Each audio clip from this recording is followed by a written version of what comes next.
हमारे साथ एमपी आर्य जी विधायक नवाबगंज भी बैठे हुए हैं, क्योंकि बात हो रही है कि पहिया ऊपर से चला, नीचे तक पहुंचा या नहीं पहुंचा। अब एक आरोप लगेगा मेरे पर कि यहां पर बीजेपी के ही विधायक बैठे हुए हैं। तो मैं देखो संगठन पे जाता नहीं हूं, बात मैं कर रहा हूं यूपी के मन की। तो यहां पर कोई भी भाई आरोप मत लगाना कि अगर भाजपा से सवाल पूछा जा रहा है तो वो पक्ष में ही कहेंगे। बिल्कुल नहीं। कई बार ऐसा देखा गया है कि कई बार इसी संसदीय सीट के सांसद ने अपने ही सरकार के खिलाफ आकर अपनी बात कही, जनता की बात कही। तो ये मत समझिएगा कि भाजपा का विधायक हैं या भाजपा के सांसद हैं तो भाजपा की ही बात करेंगे। तो नवाबगंज से आप आते हैं तो पहिया वहां तक पहुंचा या फिर पंचर हो गया? मैं दो तीन उदाहरण के साथ आपके साथ बात करूंगा। सबसे पहले मैं बात करता हूं कि मैं उसी विधानसभा का रहने वाला हूं। कोई समय था कि हमारी विधानसभा में हाई स्कूल तक विज्ञान पढ़ाने वाला एक स्कूल हुआ करता था।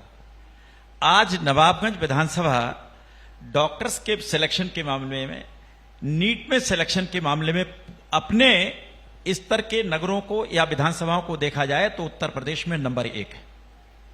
ये शिक्षा का विकास।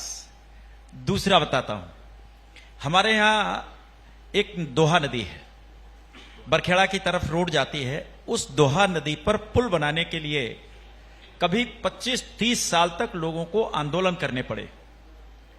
आज उसी नदी पर जब भारतीय जनता पार्टी की सरकार आई, माननीय योगी आदित्यनाथ जी की सरकार आई, उसी दोहा नदी पर केवल एक गांव अमीन नगर है, उसके लिए पुल बना दिया गया। यह विकास का मानक बता रहा हूं, उदाहरण दे रहा हूं। बाकी सड़कें ठीक हुई हैं। तीसरा एक और कहना चाहूंगा, जो सुरक्षा का वातावरण है, मैं तो चूंकि गांव का रहने वाला हूं, गांव की विधानसभा है मेरी। कभी यह हुआ करता था कि गांव-गांव में लोग आवाज लाया करते थे, जागते रहो, कमेटियां बना करके लोग अपनी सुरक्षा की व्यवस्था खुद करते थे।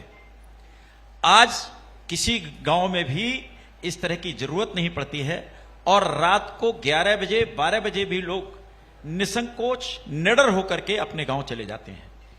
ये कुछ मैंने वो चीजें बताई जो आज भारतीय जनता पार्टी की सरकार आने के बाद में दिखाई देती हैं। उससे पहले नहीं दिखाई दी। निश्चित रूप से